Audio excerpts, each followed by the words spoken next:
Alrighty, so I'm here with Rob Fletcher. G'day. How are you, Johnny? I'm well. So Rob and I, we met through the United Australia Party. Yep. And I guess, for me, when this whole podcasting experience, I started the podcast long before the whole political thing. And, oops, is that somebody's phone or is that dinging? No. I started this podcast long before the whole... Yeah, just in case. Long before the whole political thing came up. And the reason why I started the podcast originally was because I wanted to talk to people about, some of the experiences that they've had in life. And also, there's two things that happened. One thing was that one of my high school friends, Adrian, he passed away. He committed suicide, actually, back in 2019. Sorry to hear that. Yeah, so I guess what had happened was... to give you a bit of the background story, Ivan, another high school mate of mine, his family, my family, we were over at his place. Age was there that night. And, it was just one of those things because Ivan and I had organised to catch up for dinner. And, he was talking to Age for something else, and then Age said he'd come along, which was great. So, because we hadn't seen him in a while. And at dinner, like when you catch up with old friends, it's like no time has passed.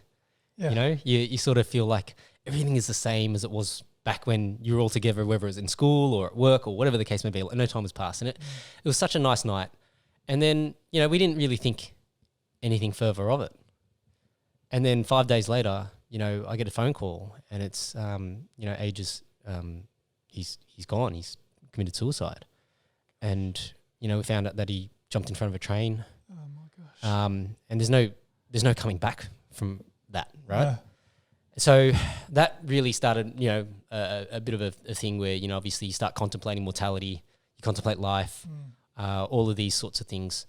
And then, with my kids, growing up, I was looking at them and looking at some of the things developing their personality and realizing that, some of these things, it seems like it's inside them. Like I never taught them that, but they picked it up from somewhere. And so, I thought about, my own parents. And I realized that, I didn't actually know very much about my parents' story. And I actually, for the longest time, thought that my parents had met in Taiwan for whatever reason and when they were studying there. And it was only after, the third episode of the podcast I did with my dad. And when I brought up Taiwan, he got very angry at me because he's like, I've never been to Taiwan. And here I am having this misconception about, how they had met and things like that. And so then I realized that, hey, they only actually met when they were studying in New Zealand. And my brother was born in New Zealand and, they got married in New Zealand. And then, shortly after that, they came to Australia. So it was interesting for me to sort of, get that sort of insight from him and also to understand, what was his parents like.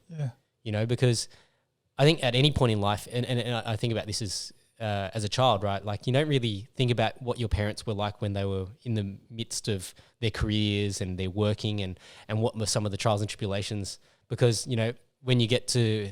later on in your career, you sort of reflect back on it. You only really remember the high points and the low points. You don't really remember like some of the little things in the middle. So, one of the things that struck me about you was when I first met you. So that was you were actually holding your first event, and we're at the town hall. That's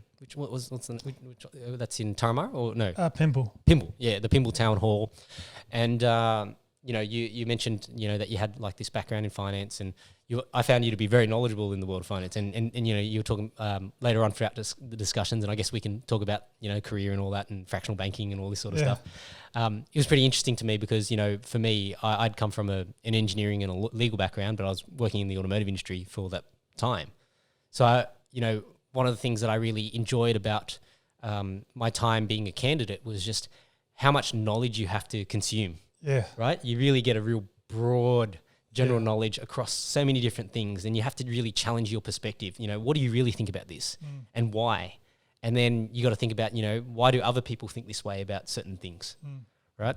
And then, and I guess, I think, a great place to start this conversation is a comment that I want to make is that, throughout the whole campaign, I actually didn't know that, you had any health issues whatsoever. You were there, you were a trooper, you were out when we were out. And so it came as a real shock to me after. And I guess, I'd rather lead with the heavy topics, right? And then we can wind it back. Yeah. And so it came as a real shock to me when I found out after that somebody said to me, by the way, it was almost like a very, very nonchalant sort of comment. It was like, oh, by the way, Rob went through the whole campaign and he's actually got cancer. I was like, what?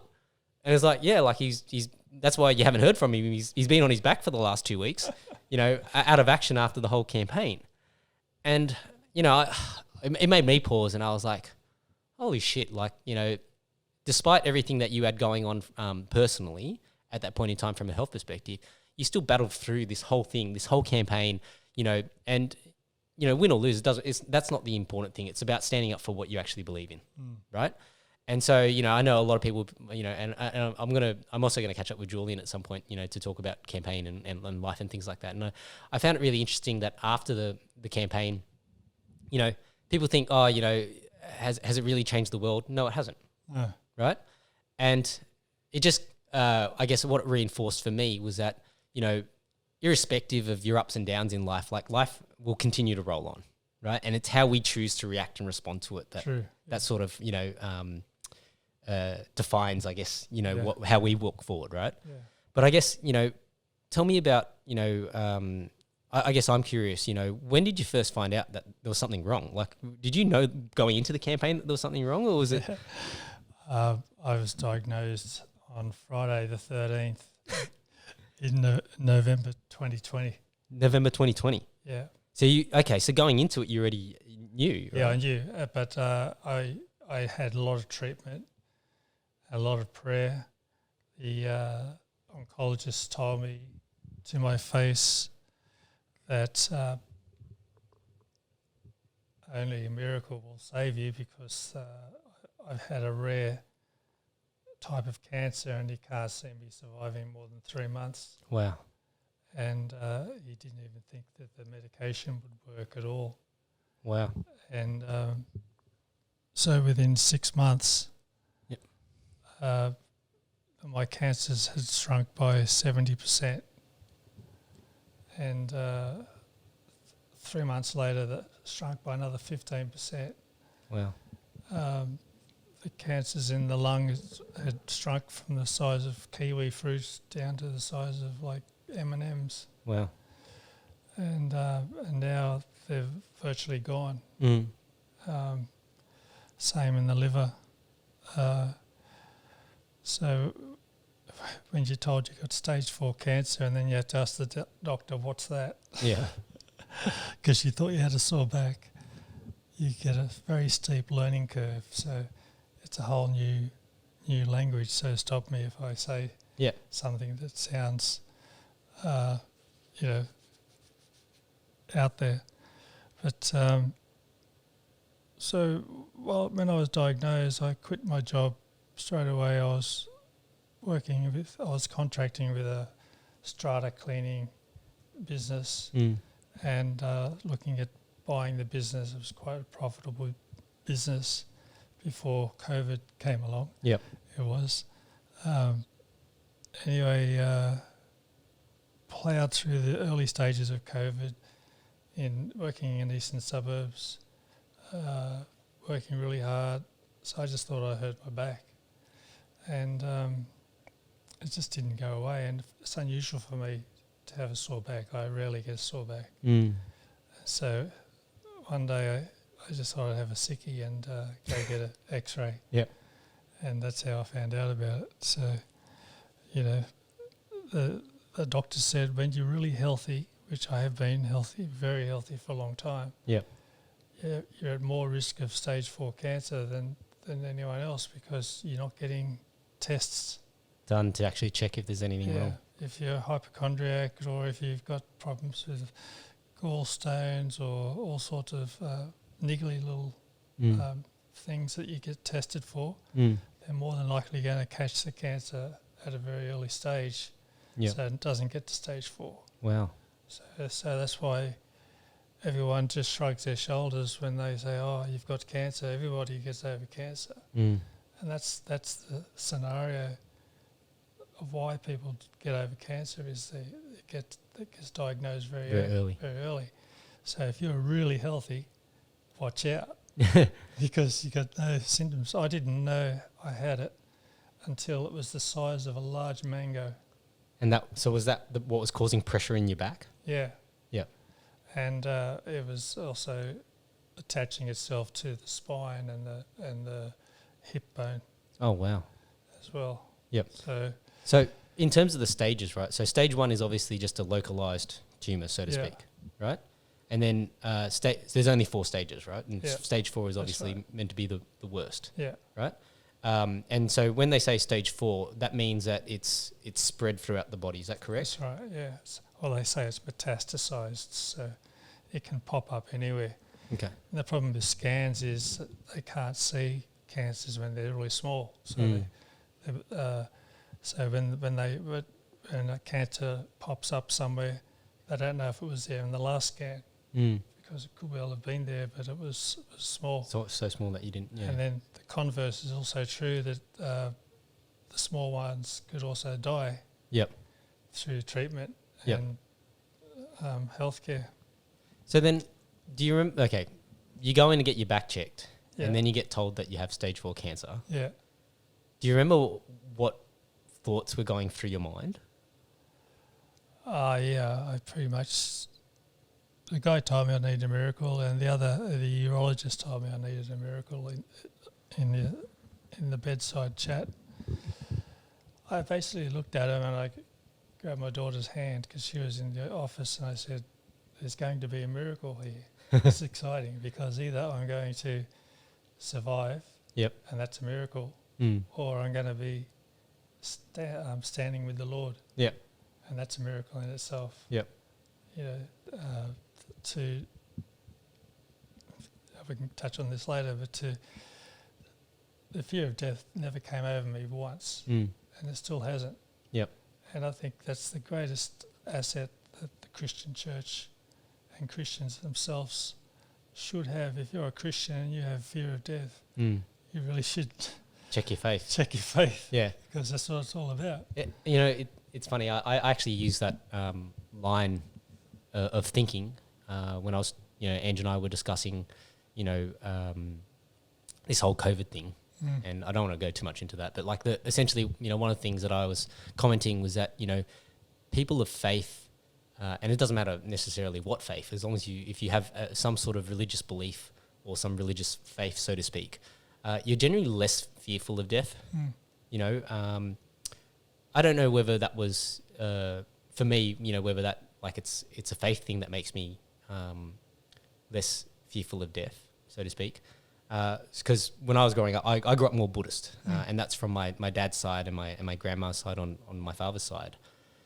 And I guess from that perspective, if you think of the Buddhist sort of lens, where they have this idea that it's karma, life, you'll be reborn or reincarnated or whatever the case may be. You sort of then don't get too caught up in this whole idea that life is really over when you die, right? But then I guess my point with that is that irrespective of whatever faith you may have, it's the ones who have have contemplated death. It makes you less afraid of death, right? And there was a really nice way of putting it. It's like, well, what were you before you were born? Yeah. Right? So, before you were alive, well, technically you were dead. Yeah. Right? So you weren't unhappy, you weren't sad, you weren't anything. So when you were gone, you go back to that sort of that idea that, before you were anything, you were dead. So after you were gone, you were dead. It wasn't scary then. Why should it be scary when you face it in the future? Yeah. Right? I think the caveat, though, or the difference is that, after you've lived the life, that, people are fearful that, hey, I've got to give all this up at some point. Yeah. Right? And then what are you giving it up for? Are you giving it up for nothing? Or do you go and rejoin, the Lord, so to speak? Or is there something after that, is actually more profound and more meaningful than this life that you could have lived, right? But, I really admire that, when you delivered this bad news, you sort of looked at it and you didn't really have this fear of death. From your family's perspective, though, obviously your daughter's perspective, right? Yeah. It still creates suffering, right? There's still grief. Mm. And, teary moments because I still want to stay here, right? Mm. And I still believe I'll come out of this okay. Mm. And but the teariest moments that I've had is hanging around people that don't have any faith, because all they do is believe the doctor's report.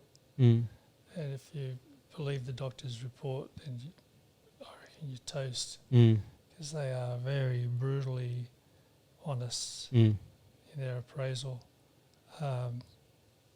And I talked to one young oncologist as I was walking out the door to go and get lunch, and I said to him, how much time do you spend researching alternative therapies, and what alternative therapies would be available for me? And he said, mate, it's incurable. What are you wasting your time for that on that stuff? So they don't have any mindset of cure. The word cure is not in the handbook. So I have a friend who's a specialist, and he's like I think he's in a renal specialist, so deals with the kidney functions and things like that. And we were talking about how a lot of these doctors and specialists are so jaded when they come out of the education system, because you've just dedicated an extra 10 years of your life to study. So you've done your compulsory 13 years or so of study. Then you've gone to university and you've committed at least another 10 years plus. To become a specialist. That part of the reason why they charge like a wounded bull is because they're making up for all that lost time. You're somebody who left school and then went straight into the workforce. They've got all these cumulative years, let's say an extra 10 years of income earning that this person's directed into study, that it's very hard for them to not come out jaded and just want to make money. Right? But also I think there's also an emotional element there, that if you looked at every patient with the eyes that, hey, we can do this, we can win this, it is also going to be very emotionally taxing for the battles that you don't win, right? I can see both sides of it. Yeah. But on the receiving side of it, it's not very pleasant. Yeah, I can imagine. Particularly when you're trying to check your thoughts and your vocabulary around, the state of being. You don't want to speak it into existence and give it the power that over your life that it doesn't warrant. And that's something that I have to watch myself all the time over.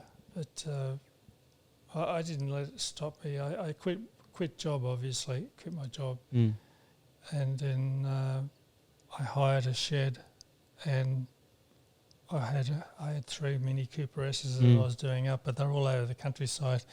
So I brought them all together into the one shed, and I started working on them basically on my own. I got my brother-in-law to help me a few times, but in the first 6 months of being diagnosed with cancer, I think I'd say I was a patient at home, because I was just sort of waiting to see what direction the cancer would take, whether it was going to keep growing aggressively or whether it was going to start shrinking aggressively. And when I got the first report that it had shrunk by 70%, I knew I was on a winner, and just keep doing what I was doing. And so that's when I just went to the shed every day, or almost every day, and pulled 2 motors out of 2 cars, pulled 2 suspension units out, reconditioned one, rebuilt one into a modified independent rear end, put that in a different car, swapped the suspension around, and then swapped the motors around. And I was still working on the cars up until February this year. This year I swapped 2 motors over, but I couldn't get the manifolds in on my own. So if anyone wants to come and volunteer, come and volunteer. Yep. And the brakes need bleeding and a few other jobs. But that was my plan after the election. If I didn't win, I was just going to finish the cars off, building the Cooper S's off. So that was a really good, way of distracting myself, but also keeping healthy too, because it was pretty hard work. It was active and that as well. But then, I heard the cry for the UAP, and that came just after I saw an independent specialist to just double check the work that I was getting from the oncologist, and he said something interesting to me. That he said, basically you're in remission. He said, even though you've got a main tumour, I'd say that you're in remission because all the cancers are shrinking. So that stuck with me, and I thought, well, a lot of people love these, terminologies that give faith and give hope. So I told a few of my friends and family that I was in remission, and I believed it myself. But I still had the main cancer, which had shrunk from the size of a large mango down to like an orange. And so at some point we'd had discussions about removing it. And, I sort of figured out that if they don't remove it, they've basically given up on you. Okay. So I got a phone call in February that they had a mass meeting. They have mass meetings. The oncologists talk about all the patients. Oh, wow. I didn't know that. Yeah, so there's about 7 or 8 of them, and they talk about all their patients. And they said they thought it was time for me to have my tumour out. And it was February, and I was just starting my campaign with the UAP. Yep. So I just said, yes, let's go for it. And I wanted to go to Canberra to see the press conference with Clive spoke at. And so the date for the operation would have knocked that out. So I prayed that night that something had happened and they bring the operation forward. The next day I got a phone call. The person that was being operated on that date caught COVID. Oh. And so they wanted to know if I could Replace them. was willing to be operated on Monday. Yep. This is Saturday afternoon. Yep. So I said, yeah, too right, let's go for it. So I rang up my UAP team that I built, probably about 20 people in a focus group. We used to meet every week and plan and do things together. So I just said to them, listen guys, I'm going to be out of action for a couple of weeks. Just a minor procedure. Just a minor procedure, and I left it at that. Might just get a glass of water. Yeah, okay. You all right? And it turned out to be a 5-hour operation. Yep. Interestingly, though, the urologist was a Christian, and because they changed the date of the operation, I ended up with a Christian anesthesiologist. So I had a duo.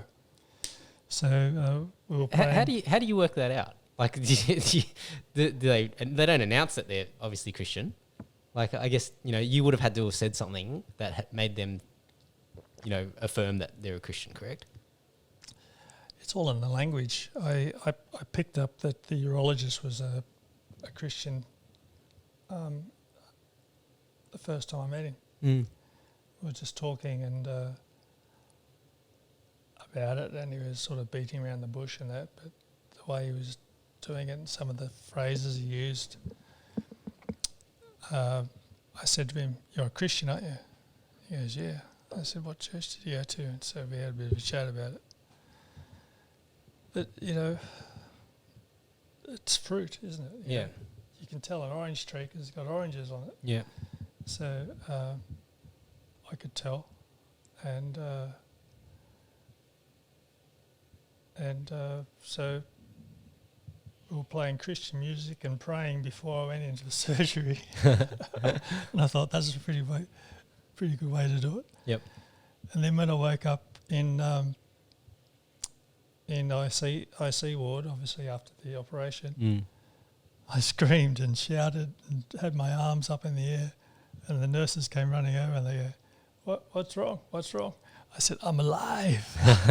I'm alive. It's my first reaction. Yeah. And because it was a pretty hectic operation, the urologist purposely didn't tell me how hectic it was. Yeah. And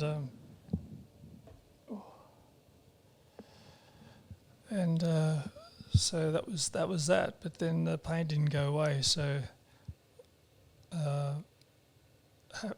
the euphoria of feeling like I was 98% cancer-free to still having pain, and I had suspicion, but I just kept pumping through. The problem was I was busy and working hard and on my feet a lot, so I was increasing my painkillers. So painkillers and your gastric system don't work together very well. So I ended up in hospital with chronic constipation, I'd have to say. It's about 16 hours. Oh, wow. To sort me out. Yep. So it's a serious problem. Yep. That's the most pain I've ever been in. And so that's when they sort of figured out there's something going on here, and I thought, well, I've done a good and faithful servant. I've did what I wanted to do, and I thought, if this is it. But anyway, they did the same story on me with this prognosis. Now I've got a tumour in my spine, and then they're not going to operate on it. But they told me I had only weeks to live back in May. Yeah. So the problem is I can't stop them from telling my family, and so the family found that out as well. And because it's a bit, they're all a bit forlorn, I guess, when the family find out. They don't know. People don't know how to react. They don't know how to share their feelings and emotions, and because it's just not a common thing in society. We don't. Not only don't we see death, but because people live so long, it's just not common to hear of someone dying. And even when someone dies, like the Queen just died, people want to know what did she die of? What's wrong with old age? Yeah. What does it matter? It doesn't matter, does it? Like the person's gone now. Yeah. I thought, over 70 was old age, according to the scriptures. Or you could push it to 80, I guess. But, so old age has been crossed off the list, and now we want to know what it was. Yeah. And it's sort of, I guess it harks to or points to a society that wants to live forever or hasn't dealt with death, hasn't really discussed death. And I don't know who's at fault there, whether the church is at fault, has been preaching a very soft gospel. And I guess if I had any criticism of churches, modern churches, is they're more like going to a Oprah Winfrey gathering or support group and, saying you can do anything, you can be anything, and it's all that pipe dream stuff, positive mental attitude. There is some truth in it, but how many people out of your classroom have become millionaires or invented things, or most people live a very unassuming life. So even even though people live unassuming lives, so to speak, I think everybody still grapples with the, why. Yeah. The why is, I guess, the biggest question that a lot of people don't ask. Everybody can talk about the what. What are we doing? When are we doing it? How do we do this? Or how do I establish myself and have a good family and, have loving relationships and find a good job and develop a career. Yeah. We talk about how do we do these things. Yeah. But we don't ever really touch on, or have the discussion around the why. Yeah. Right. And I know the why is different for everybody. Yeah. Right. Like people will find reasons such as I do this for my family. Right. So a person who might have a very difficult upbringing because whether it's through abuse or not having both parents in the household, these kinds of things, case in point, my friend Adrian, right? Smart, brilliant guy, 99.95 in the HSC, top-notch brain, could do anything that he wanted to do. Yeah. We went to a selective school, brilliant guy. And I really admired him for his drive and his work ethic. And it's only, in reflecting, why did he work so hard? And for him, he never felt worthy because his mum, his biological mum, left their household at a young age. And I've only reflected on this, after he's gone. And, it was one of those things that really, it made me quite emotional thinking about it because it was like, for him, he was never good enough. He was never worthy of his mum's love. And even though if she loved him or she didn't, he could never disassociate this idea that she didn't want him. Wow. And no matter what he did, there was always going to be this thing in him. And that was part of the reason why he was such a high achiever, because he wanted to prove a point. He wanted to prove that he was worthy of her love or that he was worthy of being loved. And, I wish I sort of, reflected on that earlier so that I could have said something to him about it. But I remember when we were in high school, he was living with his grandparents and I asked, when we sort of talked about family, he would just tell me that his mum was dead. And okay, she's dead.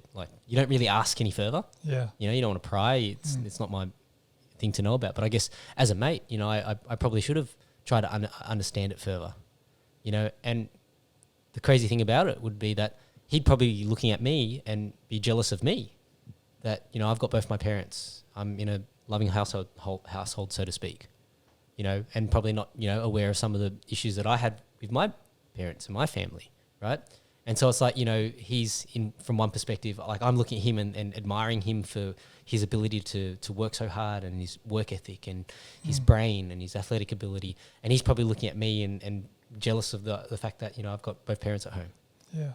Right? And I'm not being raised by my grandparents. Simple things in life. Yeah. Right? And yeah, I guess, the reason why I sort of digressed onto that is because we don't really ask these questions about, why do we live this life or why do we chase the things that we do, and so my wife Angela is a devout Catholic, and through that, obviously I've been exposed more to the Christian faith as well. And I find that the Christian faith offers a really nice way of why, we live life, right? And there's a long story that goes along with this where, I basically took this specific drug and had a psychedelic trip, so to speak.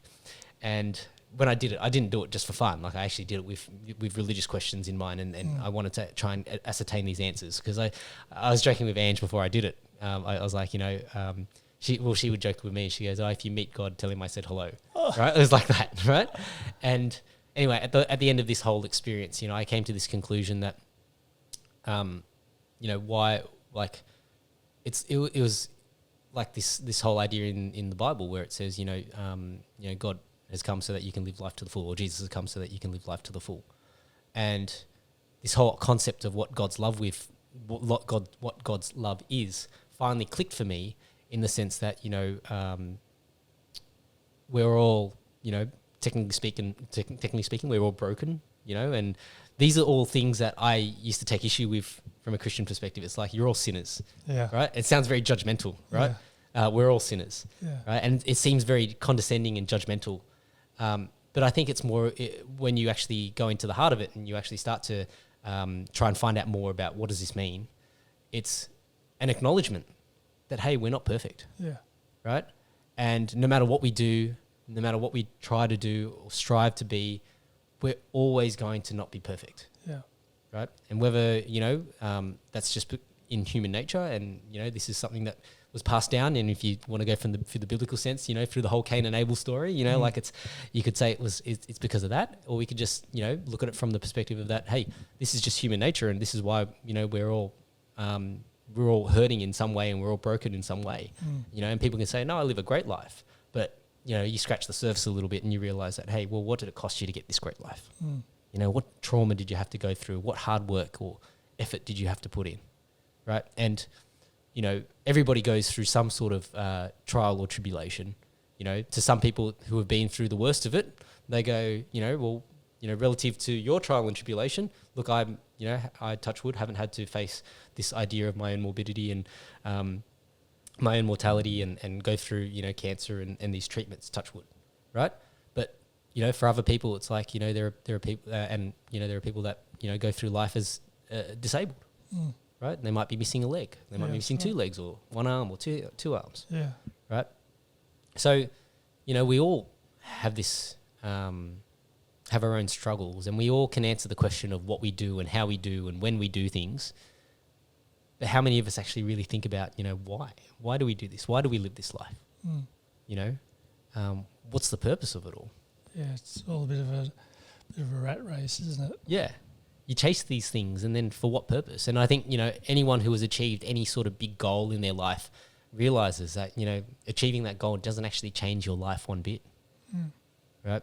And sometimes, you know, you might have to chase a few goals before you realize that, you know, oh, I've achieved these 3 career goals, but my life hasn't changed one bit. If anything, all that's happened is my ambition's gotten bigger. My wish for money has gotten bigger, right?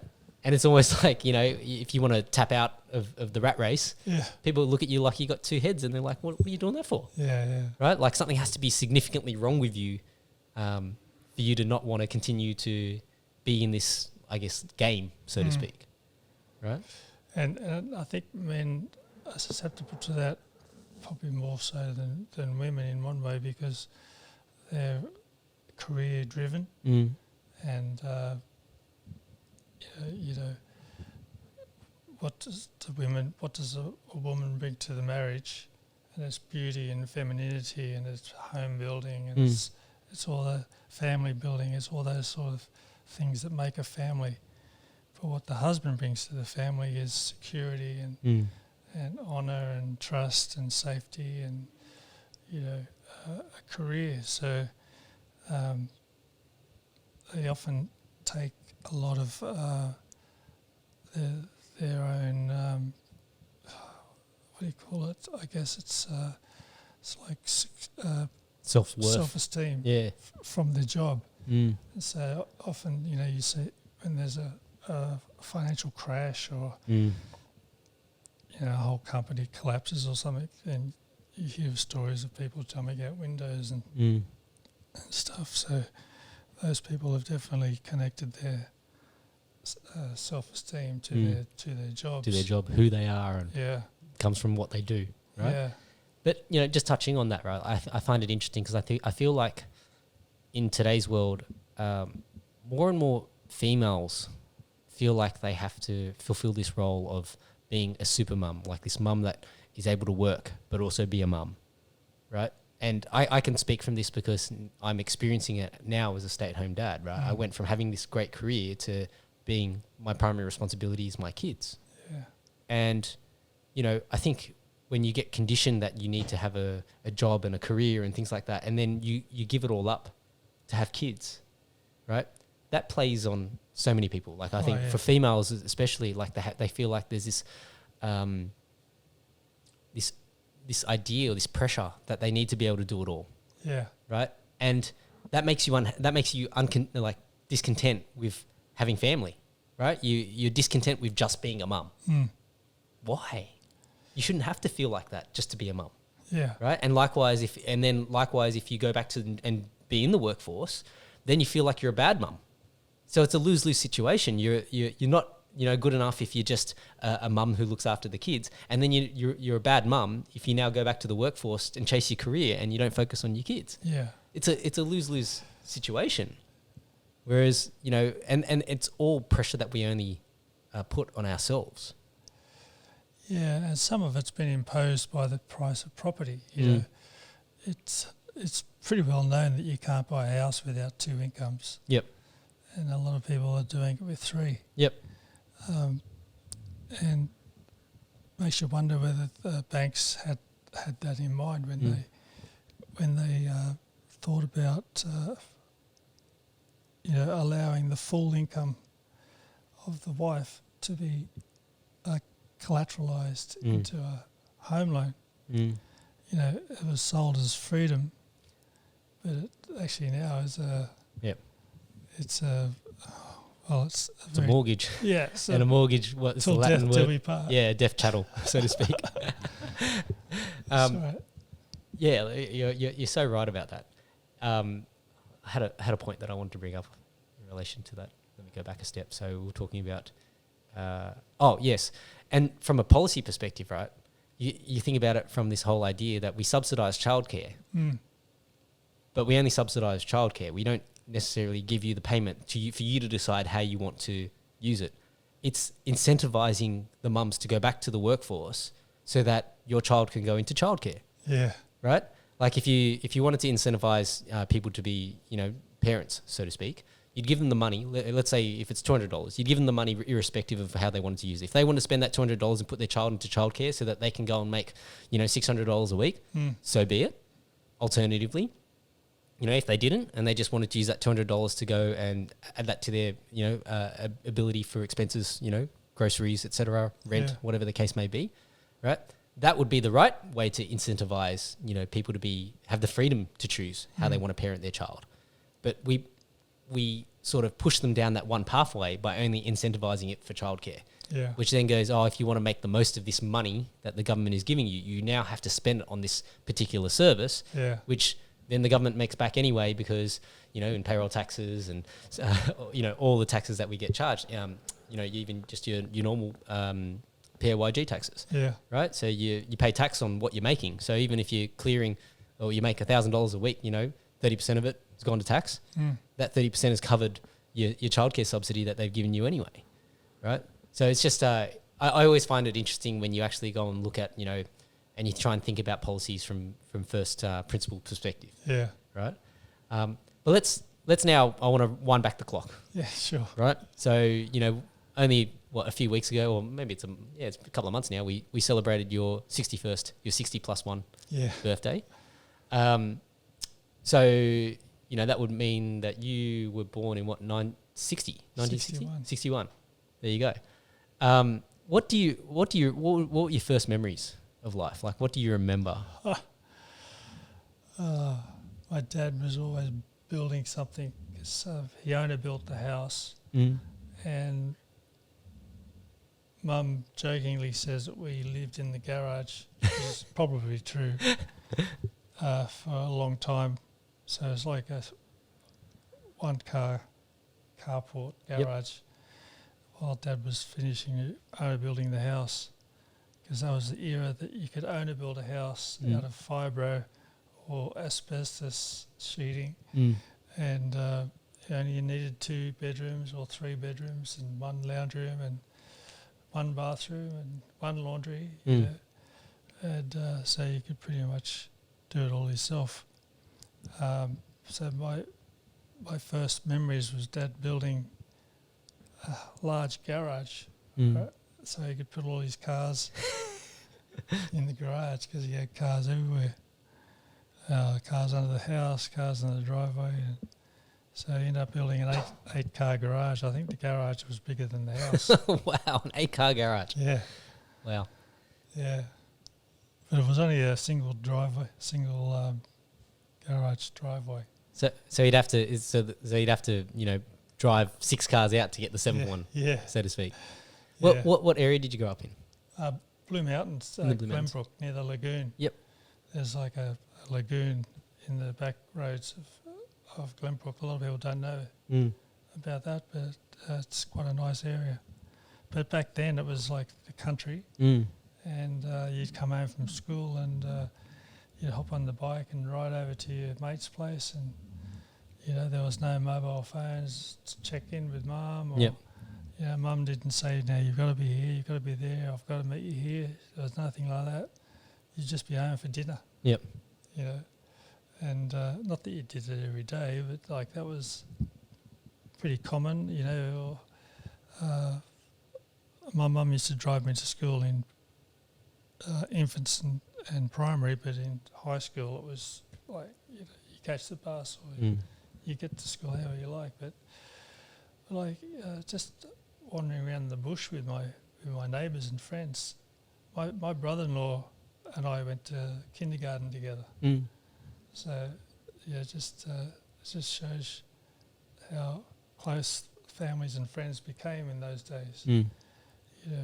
And we were always hanging out at each other's place. There'd be 6 or 8 people, sitting on the floor watching TV when we were teenagers. Yep. That sort of stuff I don't see it happening that much. Well, now you could have a group of teenagers and they're all on their phones watching their own thing. Yeah, or they're Zooming each other or FaceTiming. Yeah. Yeah, it's a completely different way of communicating today, and so we jumped a lot further. But I found school a bit tough. High school was pretty tough. It was I don't know if it was an era, but you could say it was an era of fighting. There was a lot of fights at school. Really? Yeah. Over what? Fun. Okay.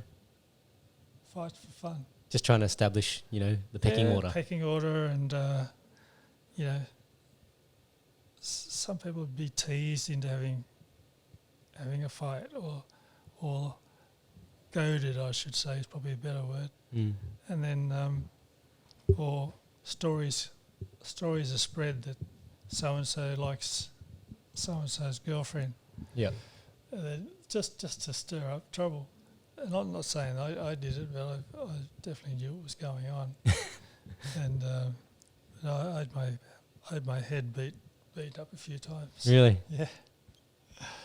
And I remember once sitting waiting for class, me and my now brother-in-law, Jeff, sitting together waiting for the class, and this kid comes over and he goes, "Did you see the fight at lunchtime?" I said, "No."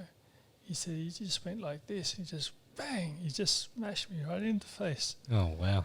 My head hit the concrete wall, knocked me out like I was, as I was going down, all I could see was Jeff's feet running over to this guy. Anyway, apparently Jeff beat him up, and Jeff got a pat on the back by the principal, and the other guy got detention. But that was a sort of culture that was in school back then. It was just because the schools are really overcrowded. There was 9 classes in my year. 9 classes? 9 classes. Wow. Yeah. That's a big school. But another thing they did too is they had the smartest kids in A. Yep. And the dumbest kids in G. Okay. So it's like they ranked them like, so it's, you think of it these days, how to ostracise people based on intelligence. They couldn't have done a better job. Yeah. And so people just sort of gave up. I found a lot of the kids in the lower classes gave up, didn't go to class, and just sort of, took their lot. It's their lot in life. And So which class were you in? I think I was about 3rd from the top. Okay, so like a C or a D. Sorry? So a C or a D, A, B, C, D. Yeah, I had a heart for people, so I was constantly talking to the wrong people in life. and but I coasted through school. I once remember a science teacher wrote down this word, innate. He said, "Go to the library and come back and tell me what that word means." I'm like, this is a weird thing to do. So I go to the library and I write it down. Of course, innate means it's just a natural part of you. You don't have to try. Yep. And he said to me, "That's what you've got." He said, if you kick your ass, if you get off your ass, stop mucking around, stop acting the goat, stop trying to be the friend to everybody, you do really well. But you'll do really well even if you don't.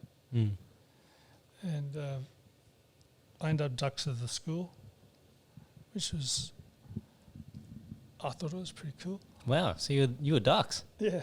So you went from being in the third class from the top. Did they progress you up as the years went on, or? Yeah, they did, but I changed schools as well. Oh, okay. Yeah, Okay. Yeah.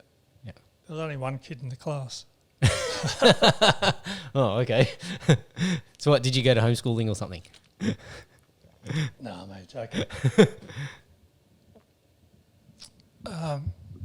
Oops.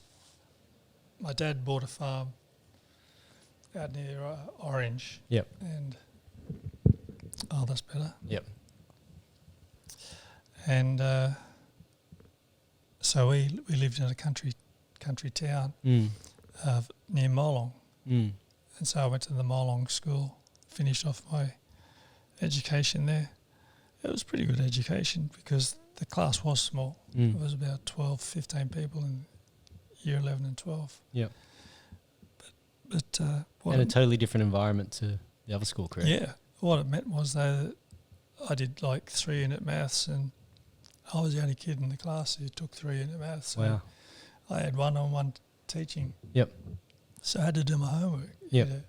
You can't beat around the bush when you're the only kid in the class. Yeah.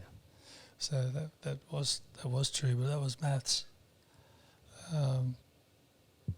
Science, chemistry, physics was the same. I think there was two in that class. English, of course, everybody did English because you had to. But we didn't get these complicated 99.999s or whatever it is. Yep. It was a different system. So did you have any idea what you wanted to do after you finished school? Not at all. No. No. So then, okay, so let's go back one step, right? So your dad was operating like this wedding car business. Was he doing anything else as well, or? I did that a lot later than okay. I left school. So when you were in school, what was he doing? He had a farm and he worked in a furniture shop. Okay. In I don't know, it might have been 3 days a week, 3 or 4 days a week. Yep. In Orange, because Dad used to work in furnishing. Dad did well on the share market and bought the farm. Oh, wow. So back in those days, there's no capital gains tax either. Yeah. So it was a good way to. Dad always wanted to go back to the farm. He grew up on the farm. Yep. And he wanted to get back, and I really enjoyed the farm. We did everything. We only had 100 acres. We were able to do everything. We had lucerne paddocks. We had market gardens. Yep. We grew cucumbers and strawberries and zucchinis and all sorts of things for the markets. We raised pigs. We had some cattle. I used to milk a cow every day. Like, it's just incredible. Yeah. Way of living, particularly with pigs, because with pigs they're pretty brutal the way they treat their young, because they're omnivores, of course. So some sows get the taste for their own kids, their young ones. Yeah. Oh wow. Yeah. So they give birth to 22 pigs, and then you end up with 5 left at the end of the month. Wow. That's pretty brutal. Yeah, you got to. So you got to separate them. Well, these days you would have just took that sow to market. Okay, and got rid of her. Got rid of her because she's got a bad attitude. Yep. You know. So it's just you just see life and death. You know. You see. You know, we kill our own lambs. Mm. You know, I never did it. I couldn't. I watched it and helped my dad do it, but I never could stick the knife in. Mm. But even though I still eat meat, I think a lot of city folk thinks it comes in a plastic bag. Yeah. Yeah, it's out of the shelf at Woolies.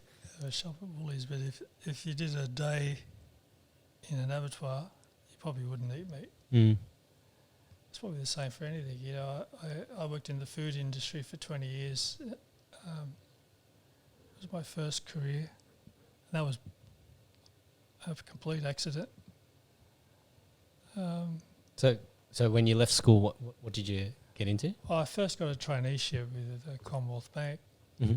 and I got transferred to, my first job was in Randwick, Mm-hmm. and it was a long way from Molong. Yeah. So,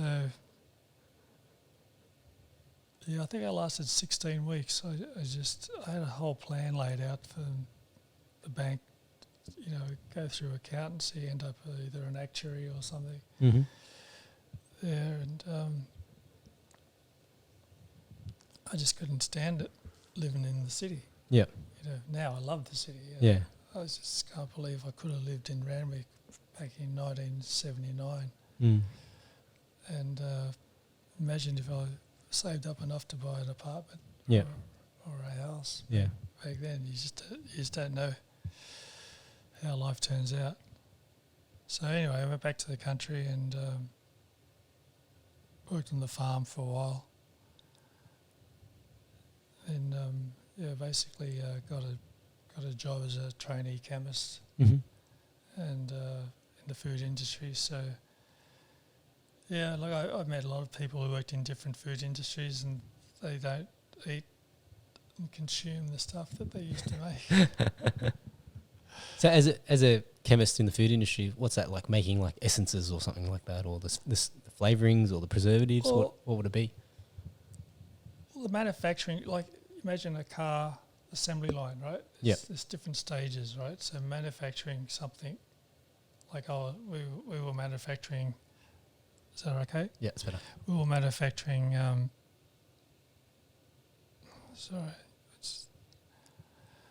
just had a heart race. I get this thing called an SVT. SVT. Yeah. What's it stand for? Supraventricular tracheate, I think it is. Yeah. Where your heart rate just goes boom. Really high. 180. Yep. It just tried to do it. What causes it? Look, it's getting easier and easier to start it now. Initially it was stress, breaking up, divorce, stuff like that. Mm. So you've had that for a while? Yeah, I first had it when I was 24. Yep. Yeah. Wow. I jumped. I was running down steps, and with the aluminium handrails, I ended up jumping 4 steps, and when I landed on the bottom, it was okay. I didn't hurt myself at all. My heart rate went up. Yep. And that's the first time I had it. I still didn't understand it until probably last year. I pushed my 4-wheel drive about 1.5 meters into the carport after I got diagnosed with cancer, of course. And I yelled out to my daughter, I said, "Christine, come out." And I'm laying on the concrete garage floor. She said, what do you want? I said, "Can you get the hose, turn it on and hose me down?" She said, "What?" I said, "Just hose me down, just saturate me with cold water." She's like, "Righto." So she's there just holding water, Hosing you. hosing me down. I said, "Damn, that didn't work." So, because it happened to me once before at a beach, and they going around me threw buckets of cold water on me, and that helped. Mm. but it didn't help this day other than make me look like a goose. Sitting there, lying there in your soaked clothes. So she rang the ambulance, and the ambulance said, "Why is he so wet?" It's not sweat. But anyway, yeah, it's a funny disorder. I carry a syringe around with me. It's actually in my bag. Yep. And if I get it, I just have to blow through the syringe. Oh, really? Yeah. Yeah. And it stops it. Is there a chemical in the syringe though? No, the syringe, by blowing through, I've done it with the popper, the little popper straws. I've done it with that as well. Yeah. It just increases your blood pressure really quickly. Okay. By blowing through a okay. So restricted. Yeah. So is the SVT occurs because your blood pressure's dropped too low, and then your heart's like going, "Oh, we got to get this back up." Not really. It's. I don't know what causes it. It could be an electrical fault. Okay.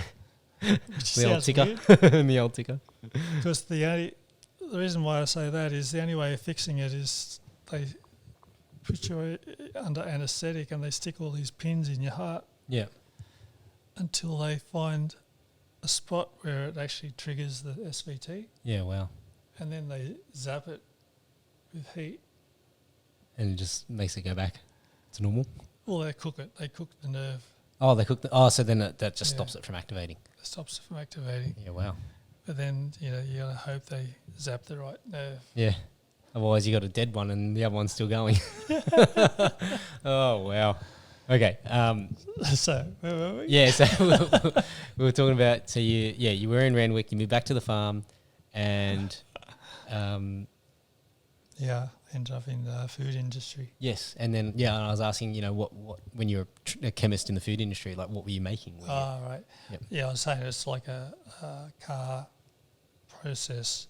So chemists have to test it. All the batches are within certain tolerances. pH, acidity, microbiology, all sorts of things. And then the chemicals, there are chemicals. It's funny, I never really said that. I say that because it's food, right? But basically it's just all chemicals that we use. Yeah. But I guess they're all food grade. I never really thought about it. Yeah. So we used to make sausage skins. Oh, okay. So we'd get batches of cattle hides from the abattoirs, and we had two factories. One factory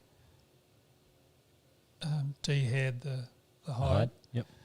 and pickled the hide, and the next factory buffered the hide, so got rid of all the nasty chemicals out of the hide, and made it more like a chamois, proper chamois. Yep. And then they were able to grind it down to a paste, and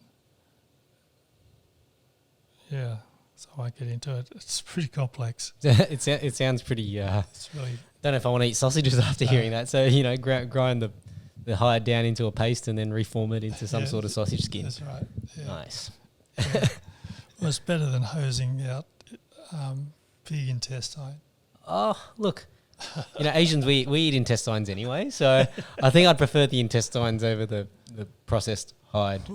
The funny thing is I blanch my sausages. I buy really top quality sausages. Yep. And I blanch them until the skin curls off. I throw the skin away. And then just eat the inside. Yeah, there's nothing wrong with the skin. I just do it for fun. from the old food chemist here. Yeah. Do as I do, not as I say. Yeah, right. You can eat the sausage skin. They're okay. So what happened after when you were working in from food chemistry? Like, how long did you stay in that sort of enterprise? It was 20 years. Wow. Unfortunately, I had a work injury there, and Labor Party had changed their rules on workers' comp. So you couldn't sue the company for like $500,000-$600,000 and then move on with your life. You had to prove indefatigably what percentage of your body has been disabled by the accident, and then they work out a matrix on a matrix scale. They work out how much compensation you could get, and a lot of that compensation comes in the form of training, rehabilitation, and not much money. And so people with genuine problems that can't go back to work. I think I was out of work for 2 years. Wow. That's life-changing stuff. Yeah. What happened in the accident, if you don't mind me asking? It's hard to describe, but if you can just imagine a crush injury on my right wrist. Very similar to this. I've broken my wrist, if anyone can see. He's got a cast on, or like a wrist support. Actually, I broke. The injury crushed my scaphoid in this wrist. Okay. And I couldn't use my right hand for ages. But I've also done the scaphoid in this hand. So, and now I've just been told that the cancer drugs are affecting my tendons. So I don't know if you can see that, but my hand's it's sort of bit of a clawed up. Actually, so I have experienced where you can't open your hands, and it was basically what happens is if you breathe really heavily, in and out, as deep as you can go and out, it's kind of like holotropic breathing. But one of the first stages, I didn't know that's what was happening at the time. I was just trying to calm myself down and do some breathing, and then in fact it made me worse because I got to this point where I couldn't even open my hands. Really? And my whole body your whole body just starts tensing up, if you keep breathing like that really deep, in and out, it takes a while. I think it takes maybe 5 or 10 minutes of non-stop just breathing like that. But eventually you get to this point where your hands start locking up, you just seize up, all the tendons start locking up, and then I was in tears because I didn't know what was going on. I was crying and I was disabled. And then it took ages, and it was maybe another 15 minutes before I managed to sort of normal out. But at the time I didn't realize it was the breathing that had caused it. You just I thought I was breathing to try and calm myself down, and I was just sitting. It was at a restaurant. I was just sitting outside, and I was still in the restaurant, but I was just sitting at a different table, and I was just breathing. And then somewhere 5 or 10 minutes in, I'm something's not right. And then it's suddenly the whole body just starts going, and you just feel like you're just sort of getting crunched up into a ball. But apparently that's what happens if you do holotropic breathing, where you do this really heavy sort of breathing that's meant to induce hallucinations. I can tell you that wasn't what I was chasing at the time. It was just I was literally at a dinner. But scared the shit out of everybody that was at the dinner. That's for sure. So when you mentioned the drugs, it's it's one of those things that it's not a nice feeling when you feel like you can't open up your hands. Yeah. Right. Oh yeah. I can't use a knife and fork properly. Yeah. Simple things like that. Yeah. Yeah. So, but anyway, everyone survives. Yep. You use the right hand. Yeah, that's it. So the injury took you out of action for a couple of years. Yeah, but so I changed careers to mortgage broking, and there was a bit of a recession in housing at the time in the country. So was that in the 80s or the 90s? Early 2000s. Early 2000s. Okay. Yeah. So 98 there was a recession. Yeah, but see, property is like an onion. There's different layers. So if people talk about property, they'll basically be talking about the cities. So in the West, you can have, what I experienced is whole country town. They sold one house in 1 month for the whole town. Wow. So that mortgage has been fought over by, 6 banks and credit unions. Yep, everyone in town. 15 mortgage brokers, Yeah. plus guys from out of town. So that makes it tough, So I thought I'd go all out, and I had a shop front, I had the car and everything, but I even had my own bespoke mortgages underwritten in my company's name through a third-party securitized deal. I don't think they would do that anymore, but I thought it was very unique. I was able to actually create the interest rate. Yep. Similar to what we were trying to do with the UAP. You write 3% mortgages. People didn't believe it, and because I wasn't a big brand. And I think that's also the problem with small political parties, You're not a well-known brand. Yeah, well, it's one of those things that, oddly enough, a lot of the predictions we had, have come true. Yeah. And time is, I guess time tells all truths, right? Like, That's right.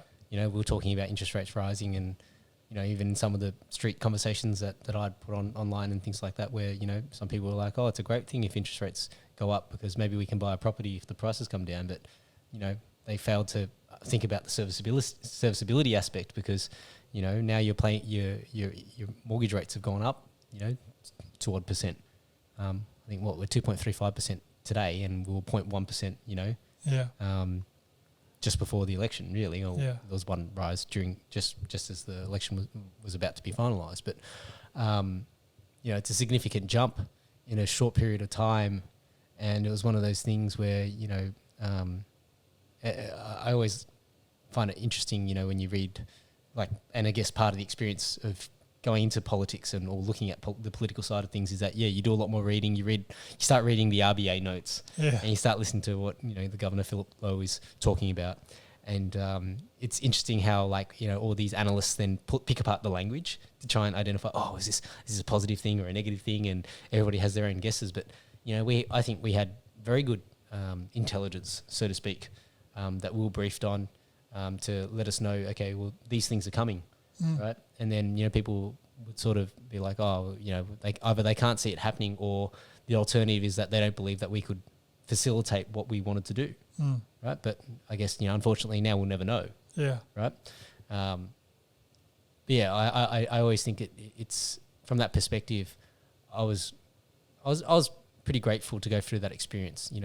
Irrespective of outcome, because the amount of things that you learn as a result of it. Right, to see. And for as much as people may not like Clive or Craig or whatever the case may be, if you actually just look at some of the predictions that the UAP had made and some of the things that we were talking about, they've been true. Yeah. Right? It doesn't mean that we've gotten everything right. Yeah. Right? And I'll put my hand up and say, look, I thought that, perhaps there might have been further restrictions from the COVID perspective, and there weren't. Yeah. And I lost a bet to a mate of mine. So I owe him dinner. So James, I owe you dinner, which is great, because I'm actually thankful that I'd rather owe him the dinner than have faced further restrictions. Yeah. Right. So I think from that perspective, it's good that not everything that we predicted has come true, but at the same time, a lot of the things we're talking about, they have. But I think that's the same with every political party, right? The point is that you need to be able to contest these ideas about what is the right direction and the wrong direction, and all these sorts of things, and that's one of the things that I think was the greatest learning for me, was that now I've got perspectives on things, because you're challenged to really think about what is your perspective on this. That's so true. Yeah. One good thing that came out of campaigning for me is I've gone completely off Facebook. Yep. I don't even look at it anymore. So I was spending 6 hours a day on the thing. Yep. And what I realise is there's no contest of ideas on there. Yeah. It's just my idea, and you're an idiot if you don't agree with me. And then you get characterised, and then you get ostracised. And people can form completely different views of you, even if they're friends. Yep. From Facebook than they would having known you outside of Facebook. Yeah. Yeah. And I've lost a few friends through Facebook. It's not like when I say I've lost a few friends, you don't get an email with a big emoji on it saying you've just lost another friend. You can just tell they've just they don't respond anymore, and Well, I think a lot of gone cold. I think that's the common thing that people talk about when it comes to social media is that you lose a lot of the nuance that you have in a conversation. Yeah. Right. And that's one of the things that, why I really enjoy doing the podcast is because this gives me an opportunity to actually zone out for a couple of hours and have a proper conversation with someone. Yeah. Really get to understand what makes that person tick. And I think there are very few things in the world that allow you that sort of level of intimacy with somebody. And I don't mean that from a romantic relationship perspective. I just mean even as friends. Yeah. You need to spend time doing a pursuit or having something in common to develop those friendships. And, you think about your hobbies and things like that, like even if it's like, whether it's motorsport as an example, like, yes, you're bonding over this thing that you all enjoy, but you're only really still talking about motorsport. Like, your conversations don't really drift to life and every other aspect. And so, you only really get to showcase one perspective of who you are. And unfortunately, like when it comes to politics, it's the same thing. People look at that one perspective of who they think you are, right? And then go, oh, this person doesn't share the same beliefs as me because of whatever colour they may wear, or so to speak. And I think that's it's a shame, because I think, when you meet people in your common pursuits, you realise that, hey, we've got actually a lot more in common than we have differentiating us. Yeah. Right? Yeah, that's for sure. I've found working on the cars, similar to what you're saying, we do talk about cars, but it's usually right at the end of the day where you've run out of things to talk about, that's when guys will let their guard down. Yeah. And they'll say, I'm thinking of breaking up with my wife, or something like that, or they'll say something that's pretty personal. I hate my job or whatever, and then you can start to dissect why. And I guess it's a matter of gaining their trust over, men are fire watchers, so we're not. The way people meet these days, you go to a coffee shop, have a coffee and look at each other's faces, have a coffee and talk.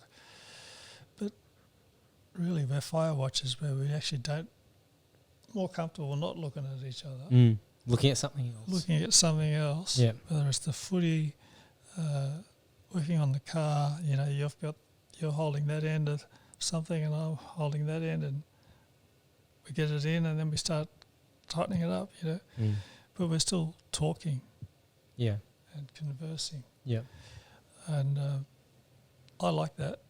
And I tried to start a men's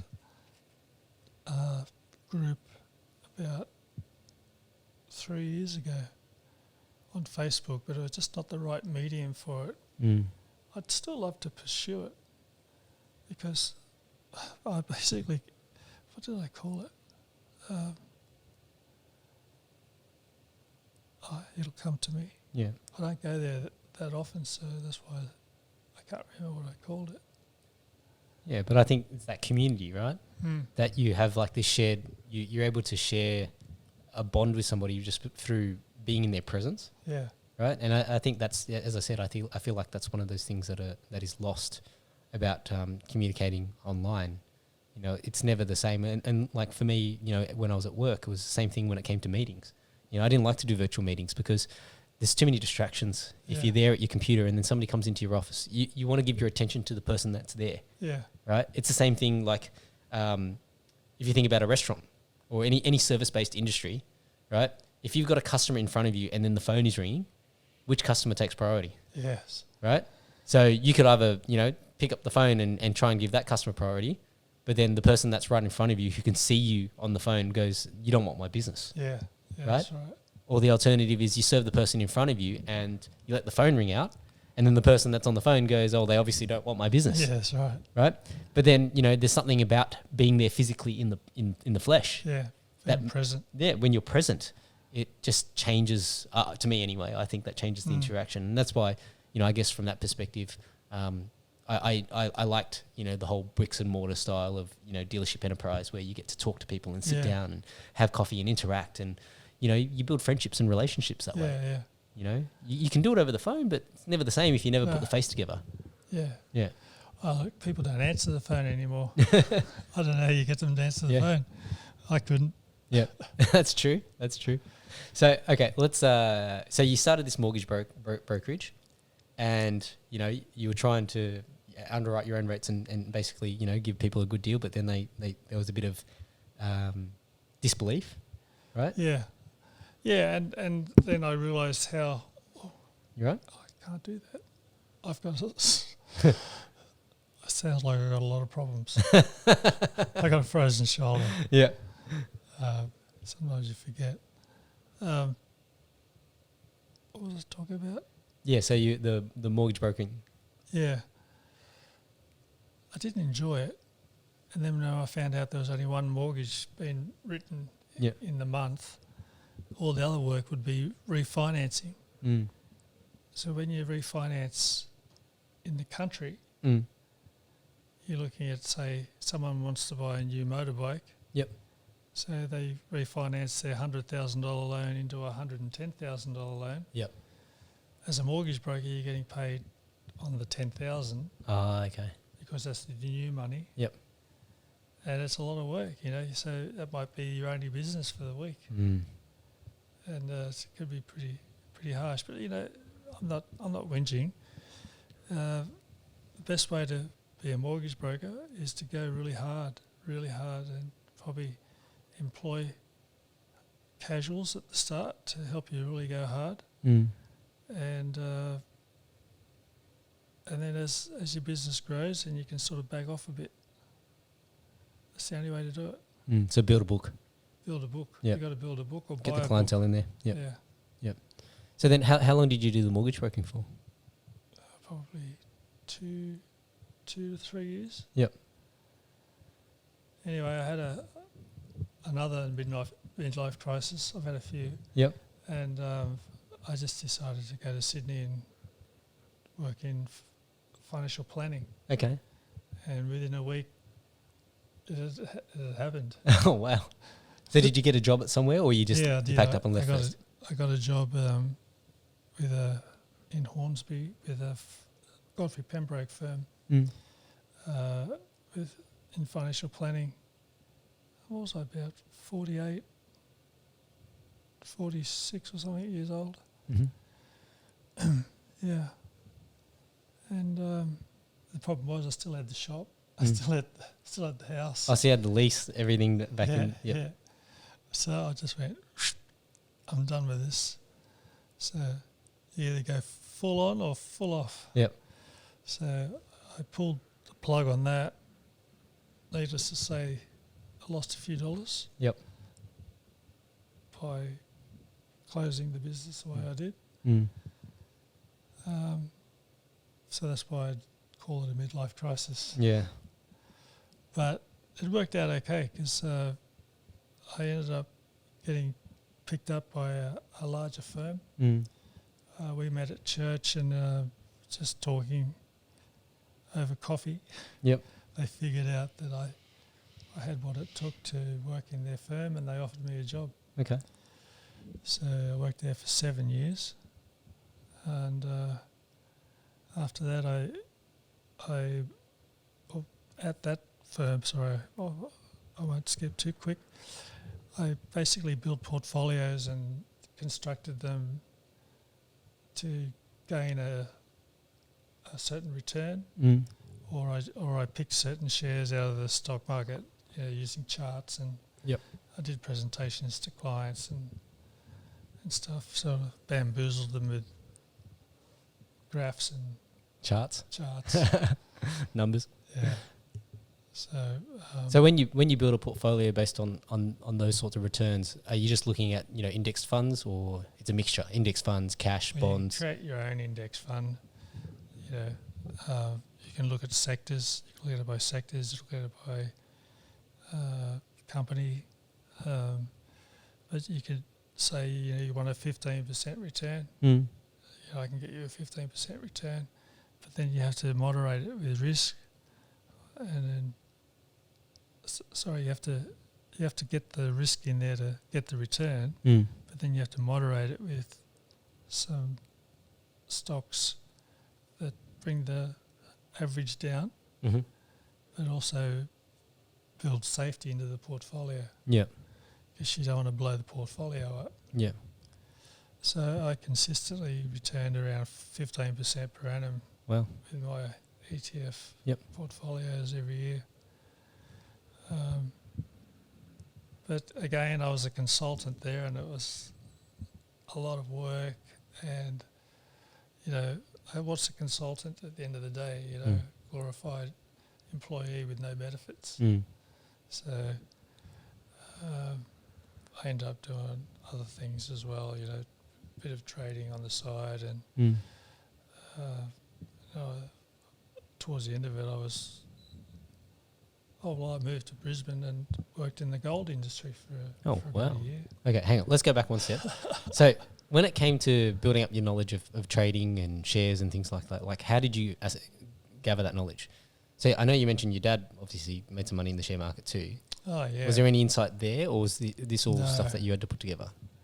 Back in the 70s, you could find things out and trade it, and it works. You can't do that anymore. Yeah, okay. Insider trading. Yeah, well, I wouldn't say it, but yeah, I guess managers know. A hot tip, so to speak. Yeah, managers know when to buy and when to sell. Yep.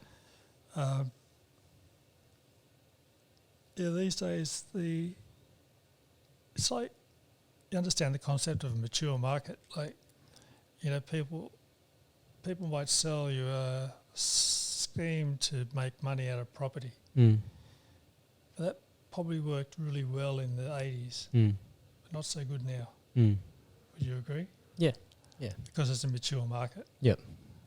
And so share market has become a very mature market, and you've got hedge funds and all sorts of businesses trading with algorithms, and so your ability to make money on the spreads is really difficult in day trading. It can be done, and it's that it can be done thing that kills so many guys. Yeah. Because they go and try it and they just smash themselves out because they think, yes, it can be done, but then they haven't done the But can it be you? Yeah, that's right. Can it be me? And then you also got to give up CGT as well, and so by the time you make a 10% return, it's really a 5% return if you with that sort of strategy. Oh, yeah. Yeah. Yeah. I ran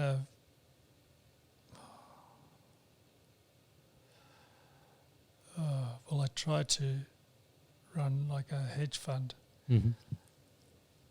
So it was basically a very mini hedge fund using my own money and that, but using the same principles of the hedge fund. So everything can be scaled. So if you do it well, small, you can scale it. Yeah. Just add zeros on the end of it. Yeah. So that was my thesis. But I got smashed by a rogue trader in my business. So probably less said about that, the better. It was quite painful. So as in like he didn't follow the strategy and he just did his own thing. Yeah. Yeah. And did he know that he was working with your money though? Oh yeah, and he had no access to the money at all. Oh, okay. Yeah. So I guess, his poor decisions then. My mistake.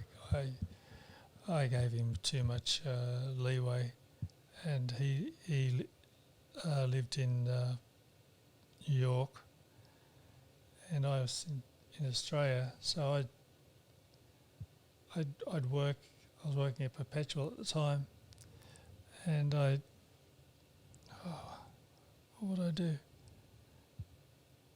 I go to work early. No, I get to work late. That's right.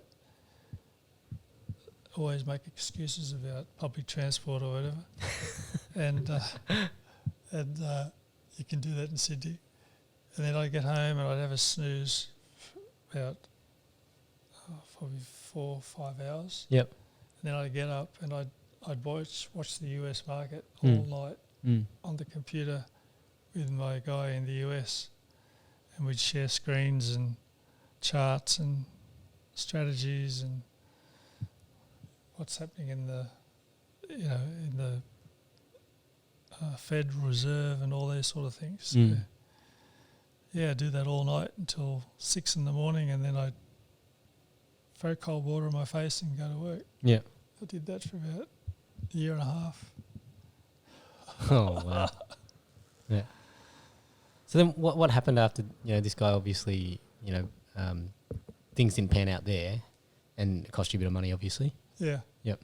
And then did you then, did that force you to get out of that business, or what did you?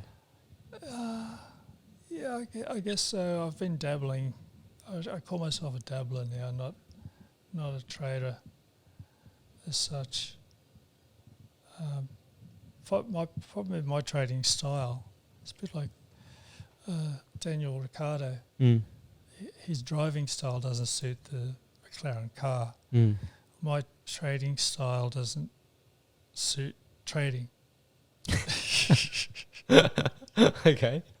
In that it's a very trading to do well, you don't want to be a people person. Okay.